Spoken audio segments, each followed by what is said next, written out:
Okay, we'll go ahead and get started. First of all, let me just say thank you for joining today's info session about our 2023 Northern Ireland Study Abroad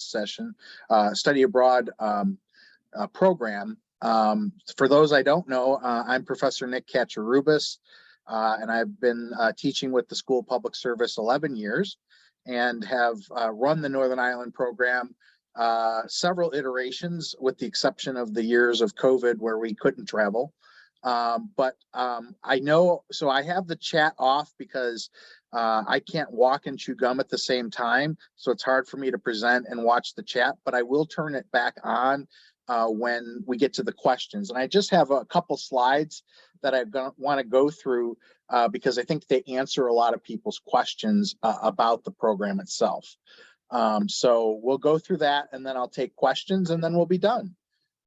So the first slide that I have is really just a map of the island of Ireland, which many people don't realize is made up of two different countries.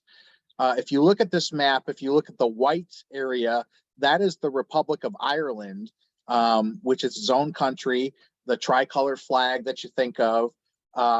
They are part of the EU. And then that beige area, or sort of beigeish color up to the top right, you see on the island is Northern Ireland. And that is part of the UK. And still to this day, one of the nations that make up the United Kingdom.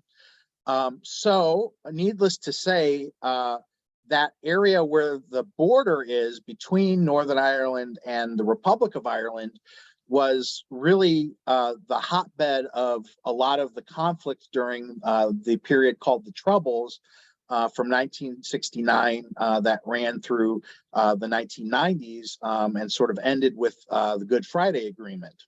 So I share that because it's a very interesting place to study, because Northern Ireland still has a lot of population that are considered, they call them nationalists, that are part of, that really want to see Northern Ireland not be Northern Ireland and be just part of Ireland as a republic.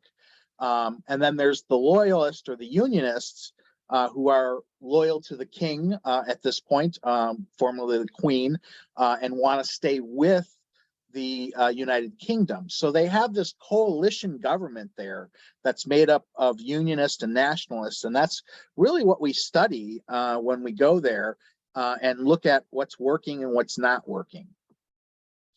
So some things to note. I'm going to start with the left side of this slide. The first thing that to know about the program is our trip dates that we will go to Northern Ireland. The program is Sunday, June 18th, 2023 through Friday, June 23rd, 2023. So those are the dates that we will actually be in Northern Ireland if you choose to be part of the program. The other component of the class is that you do have to take an actual class, which is in the spring 2023 quarter, which is called MPS 575. It's a study abroad seminar on peace and conflict resolution in Northern Ireland. And what that class consists of, it's a seminar, so there's a lot of work on your own, but there are 3 course dates that we have, and the course will be conducted via Zoom. So if you're not in Chicago, you can still participate in this program. But those dates are on Fridays, so they don't mess up with any other classes. The first is Friday, April 7th. We'll have a 6 to 8 p.m. Workshop. Friday, May 19th, we'll have another 6 to 8 p.m. workshop. And then Friday, June 2nd, will be the last time that the group meets before we go to the Northern Ireland to have the in-country experience. There is a trip paper that is due by June 2nd, and there's a short presentation that you do on June 2nd. And then you go on the in-country experience, and then when you come back a month later, we allow that time because we know some people like to go off to other places in Europe for a little bit longer. But there is a paper that is due 1 month after you get back that really asks you to reflect on the experience and do a little bit more research and provide an opinion of what you think is going well and what you think needs to be worked on in Northern Ireland. Moving now to the right side of this slide, to be considered for the program, you do need to have a completed study abroad application by February 1st, 2023. I've included that in the emails.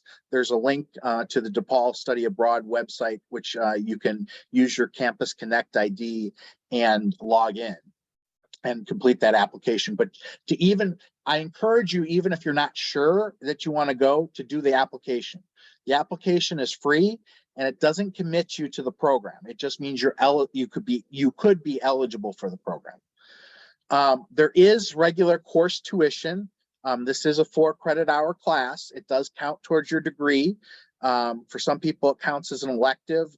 If you're in the MPA program, there's some options of fitting this in other areas of your, particularly if you're in a standard concentration. So you do have regular course tuition, and then there is a program fee that you also have to pay. That program fee we just locked last week. It is $1,400. And what that $1,400 covers is all the lodging, which is double occupancy. That's a DePaul rule, not a NIC rule. So we have to follow that. So you will have a roommate during the program, but it is a very nice hotel that we're staying at. We got a really good deal at this brand new hotel in Northern Ireland. That's pretty fancy. Not that we're welcome to do lesser ones, but for the price, it seemed to work out. It does include all your breakfasts, all your lunches, and 3 dinners during 3 group dinners during the course of the program. It also covers any program transportation. So we have a motor coach that takes us around. That's included in the program fee. And also any registration fees for, like, when we go to the museums or we go to Bushmills, that's all paid for in your program fee. What is not covered, though, is your airfare. Your airfare is the big piece. Because we don't book group airfare, again, because you're graduate students and some of you like to come to Europe before the program. Some of you like to come to Europe after the program or stay in Europe after the program. So that is completely up to you to figure out the airline airfare that you will eventually use if you choose to go on the program. It doesn't cover transportation from the airport to the program hotel and your transportation back, but that's about $20, maybe $30 round trip on the motor coach that leaves the Dublin airport. So it's relatively inexpensive. It does not pay for alcohol. DePaul has a rule that we cannot pay for alcohol, but you can certainly have alcohol. You just have to pay for it on your own. So that's something that is not covered. Any souvenirs, and then there are 2 dinners that are on your own. So 2 dinners that are not covered during the program, and certainly any snacks or other activities that you want to do outside of our program are not covered. It's important to note that our program runs through Friday, June 23rd, but we end in the afternoon, about 3 o'clock. So lodging that Friday night is not included. Most students fly in and out of Dublin, so a lot of them go down and they want to spend 1 night in Dublin. So that may be a cost if you want to stay over 1 extra night and be able to travel. This slide just kind of covers some basic materials. I'll walk through this and then we'll take questions. The flight suggestions I've already mentioned. It's easiest if you fly into Dublin Airport and there's a motor coach that runs every hour. It's a 2-hour ride, but it's really, it gets you like 2 blocks from the program hotel. And it's a 2-hour ride. It leaves every hour from the Dublin Airport. It's the easiest way to do that. And again, that's about $15 to $16 each way to take that. You can fly into Belfast International Airport. There is an airport in Belfast. It's kind of small, and you usually have to fly into London first. So that makes it a little, sometimes cost a little bit more. And it is a 40-minute cab ride to the Belfast City Center, and there are motor coaches also available. So that's an option as well. The program schedule, basically we'll be meeting with a variety of local, regional, and northern government officials. They really roll out the red carpet for us while we're there. So you get to meet basically people at the heads of the government, like the Speaker of their house comes and meets with us, some leaders of each of the political parties. You'll get to meet local aldermen on the Belfast City Council and have discussions with them. So it's really question and answer and discussion based. But the actual schedule I won't necessarily have till the first dinner because I'm locking in meetings, but it will be a full schedule that we'll have there. The first activity will be Sunday, June 18th. And that's a group, we meet in the lobby of the hotel, and then we go to dinner and have a casual group dinner together. And then the program really starts going on Monday, June 19th. The last activity is we go to the Titanic Museum on Friday, June 23rd. And then we make sure that we're back to the hotel by 3 p.m. so people can then go to Dublin if they choose, or fly out of Belfast Airport to go home or to somewhere else in Northern Ireland. The dress is mostly business or business casual. Northern Ireland is a very formal country. So you can have jeans and t-shirts for non-program activities or even our group dinners. That's fine. But most of the activities will require you to be at least business casual, preferably business, particularly when we're meeting with people like the Speaker and things like that. Passport or visa information. If you are a U.S. passport holder, you do not need a visa to travel to the United Kingdom or Ireland as tourists. And in this program, although it's a study abroad, it's a short-term study abroad. So we travel technically as tourists into Ireland and Northern Ireland. So that doesn't require you to have a special visa.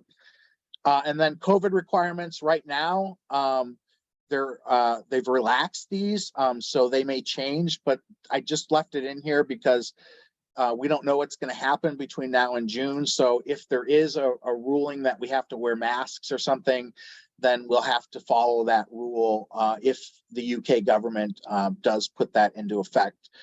It's chance, but they've sort of pushed back on that. So that's what I have in formal information. I've opened up the chat and I'm willing to take any questions that you have about the program.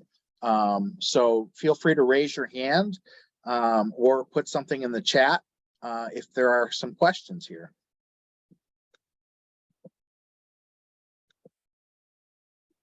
Sam. Yeah, I'm sorry. Did you say that the final schedule isn't going to be solidified until we're there on that first activity night? Yeah, I usually have, you'll have something before then, but it's sort of subject to change because I'm still working on locking in some meetings. It's pretty solid the week before, and I certainly will send that out. I just sort of reserve the right to say there may be last minute changes, and you'll definitely get the full schedule at the dinner, so that way you know what the week looks like. All right, sure. Thank you. Yeah. Are there other questions?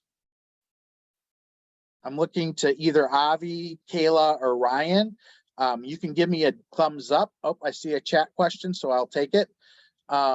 When is the commitment deadline again? I don't know that. I'm going to assume it's somewhere around March 1st. The deadline again for the application is February 1st. And so that you need to do first. Okay, it seems like we've answered that question. Either Kayla or Ryan, do you happen to have any questions? Ryan's giving me a thumbs up, so I don't think he needs anything. Kayla, do you have any questions? Kayla's got a thumbs up. Well, the good news is we don't have to stay any longer.